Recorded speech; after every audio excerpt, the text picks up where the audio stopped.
Morning, everybody. My voice is sounding better. I am feeling better. Yesterday my headache was unbearable, and today everything is gone. 20 degrees out.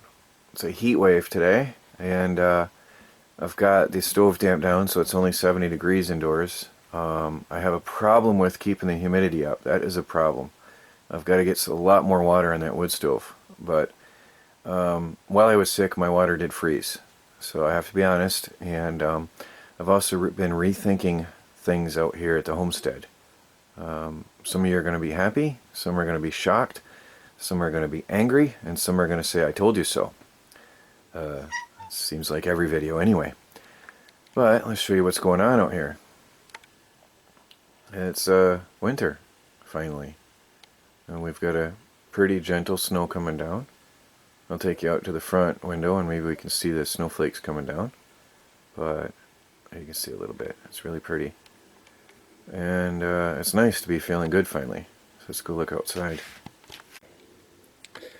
So the homestead is all white. The solar panels are all white. I have no power at all coming in. And, well, it's only 9 o'clock.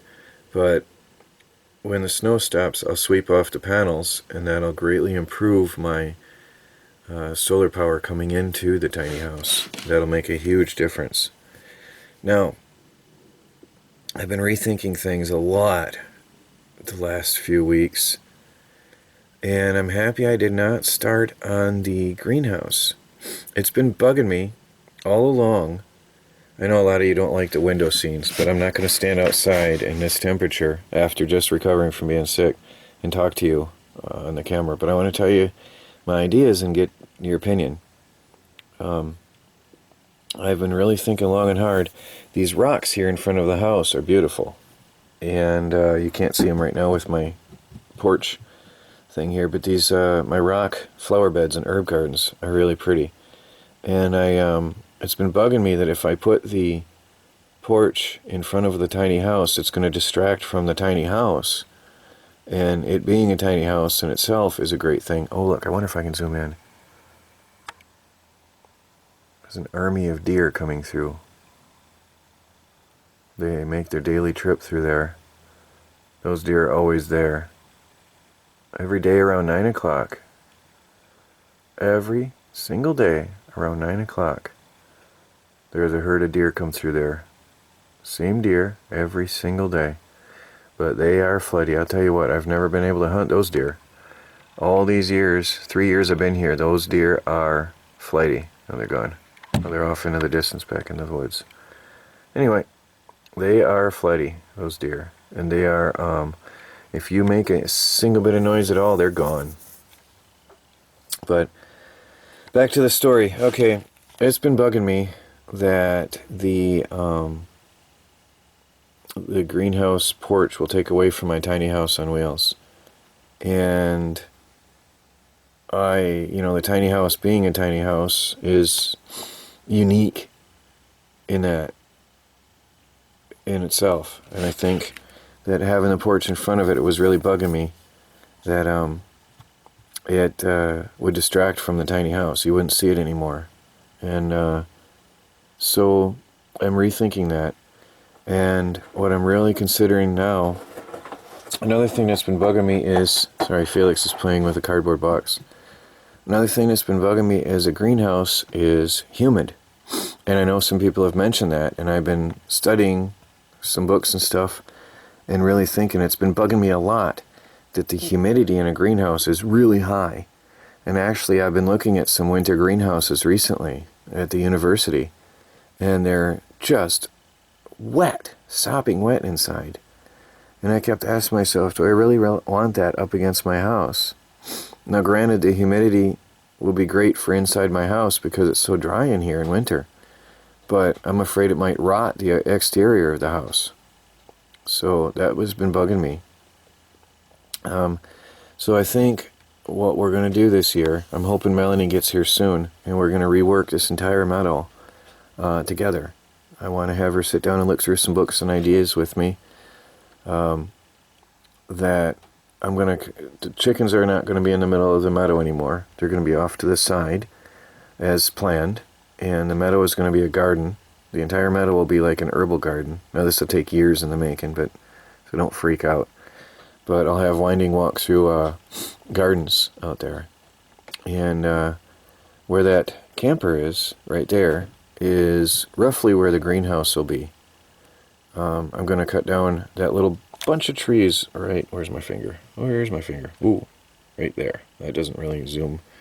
That bunch of trees right there. I should get a pen. Anyway, right, that clump.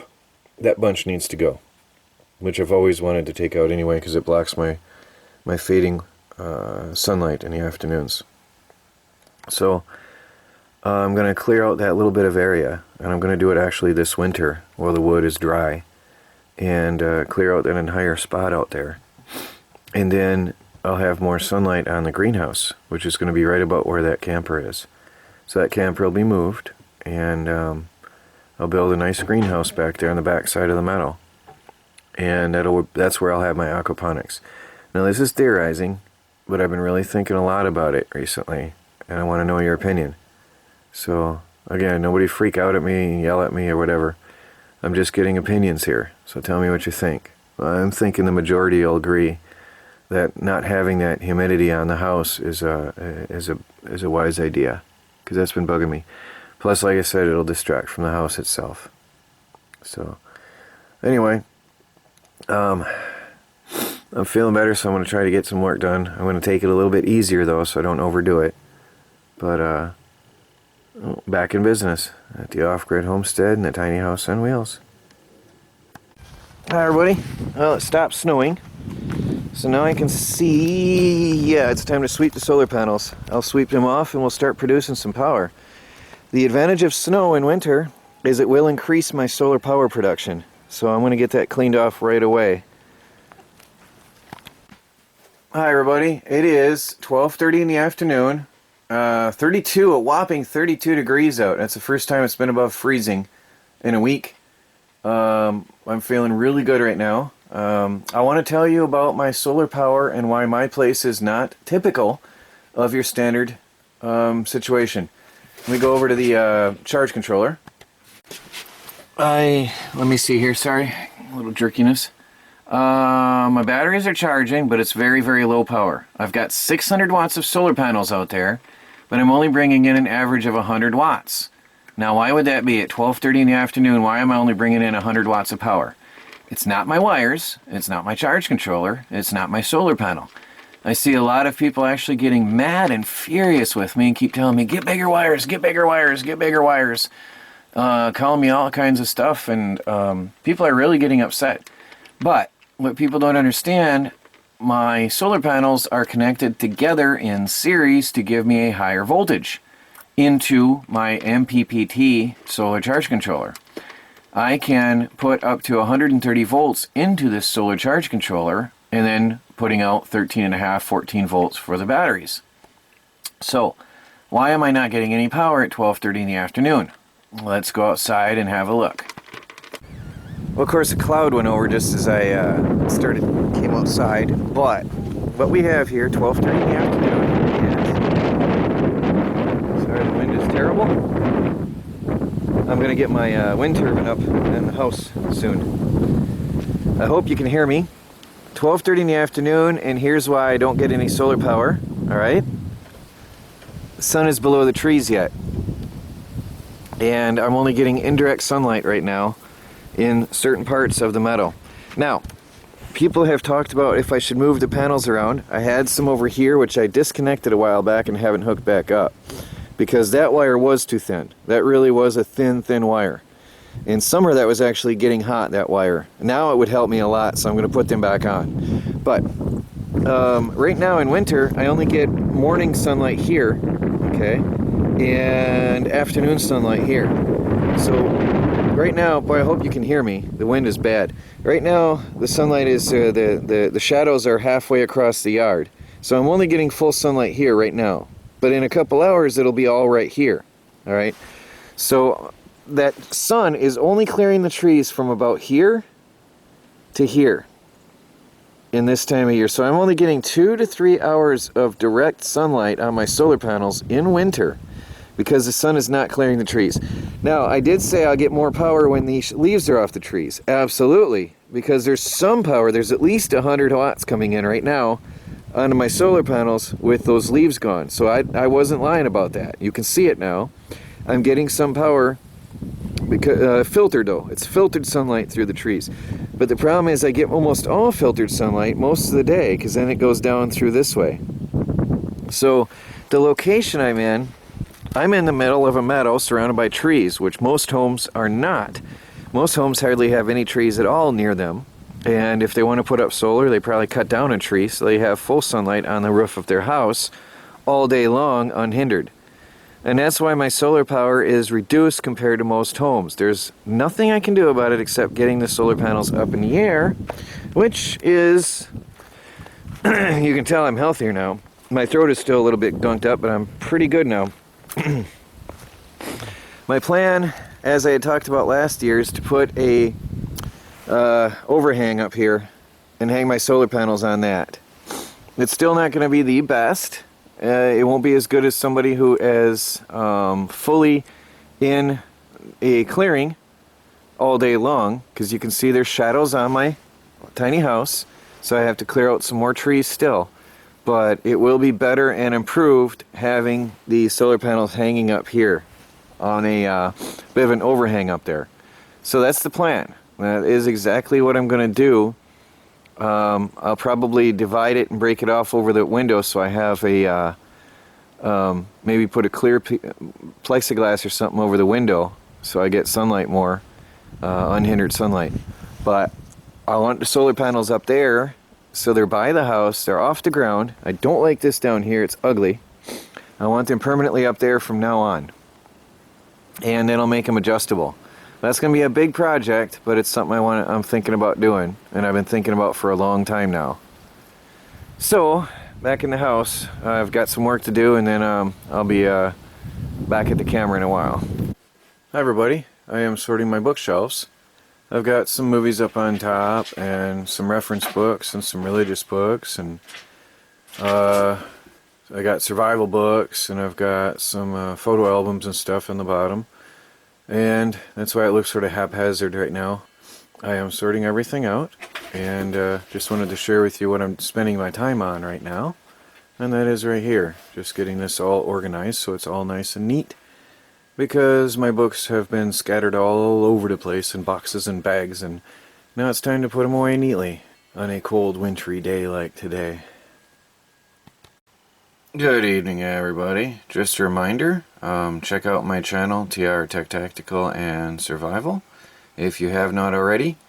I've got a lot of videos I released recently, and as I said before, yesterday I wasn't feeling up to it. Tonight I'm going to be releasing a couple videos that I have not yet released to the public. Well, I'll release one today and maybe one tomorrow or the next day, so we don't get them all at once. But I've got some new videos I had uploaded onto my TR Tech Tactical and Survival channel. So go on over and check it out. Go into YouTube search and just type in TR Tech Tactical, and you'll find my channel. Please go ahead and check that out.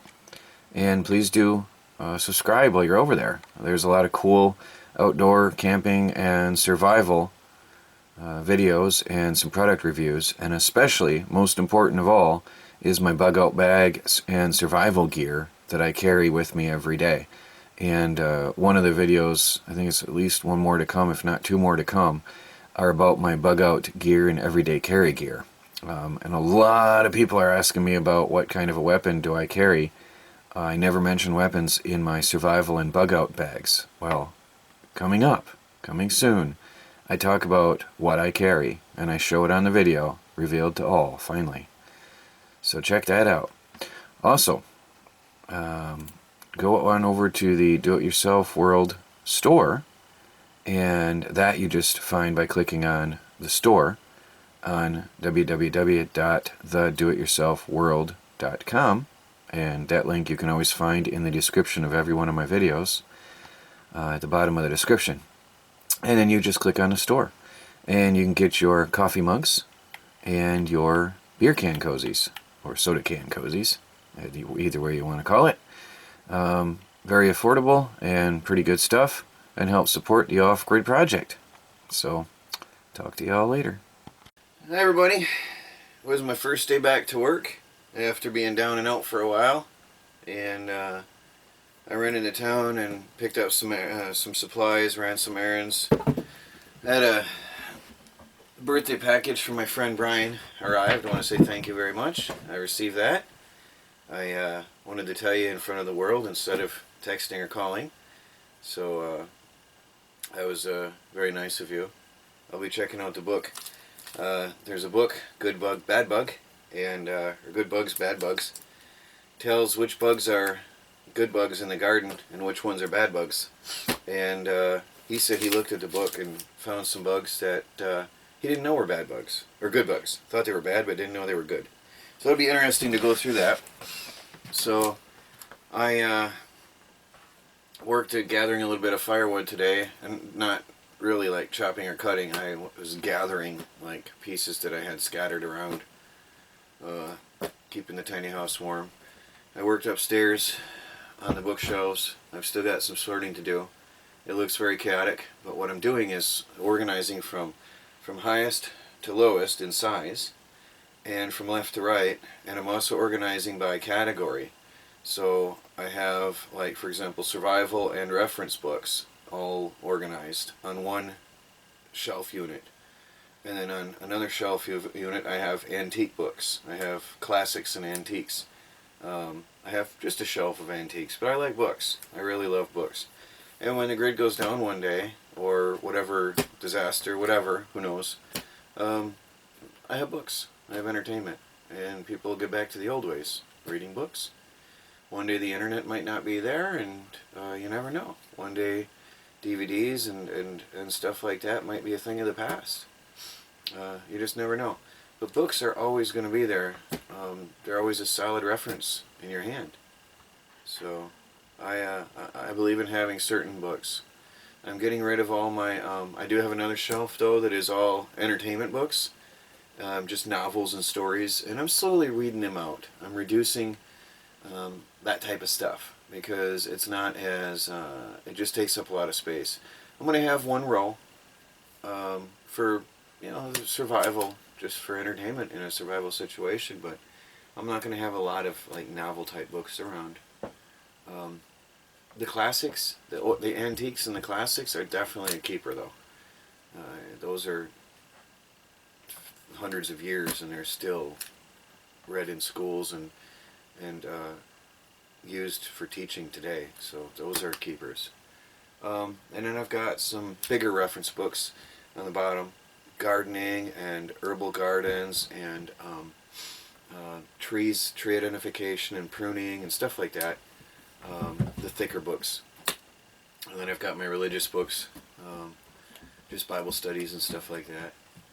And I've got DVDs. Now I might be weeding out my DVDs because I'm not into watching movies repeatedly. There's certain good ones, like classics, like The Time Machine from H.G. Wells. That is one of my all-time favorite stories ever. I love it. I'm romantic though too. Hate how it ended. You never found out how it ended. So anyway, I want to show you something I got here. It's just not just an armrest. I had this for a while, but I was not healthy, so I haven't got it up yet. But this is a security camera system, thanks to my sister. I want to say thank you as well in front of the world. My sister and I always used to try to, each year we tried to top last year's gift to one another. And she got me this, and I have to say this is probably tops everything. I gave her a laptop, I think it was last year, and I thought I came out on top, but she just, she beat me. That's just a private little thing. We don't really have to try to top everything, but this is one of the best, most important gifts I received ever, in that it's going to keep my house safe. And I'm going to be setting this up. I don't know if I'm going to do it on video or not. I'm going to wait a couple more days till my health is stronger. But this is a 8-channel digital video recorder with 4 infrared night vision cameras. It's a 1 terabyte recorder, 50-foot range. Does it say night vision? Yes, 50-foot night vision, which is very impressive. That's reaches out halfway across into the meadow and to the ends on both sides and beyond. So that'll reach a very wide range around the house. 650 TV lines. Now it's an 8-channel DVR, so I can extend it up to 8 cameras. So also, what's really nice about this, the cell phone app. This system will alert me no matter where I am in the world. If something is out here at my property, I will get a notification on my cell phone, and then I can look on my cell phone and see what's going on that camera at that time at my home. I can check all the cameras live, baby. So that is going to give me peace of mind, because I do travel a lot, and it is part of my life. I know a lot of people seem to complain, but I like to travel. I had never traveled ever before until I left home for the military, and since that I've not kept my feet on the ground in one spot very long, and I think it's a very good, I think people should do what they want to do. I've seen people suffer miserably their whole lives, wishing,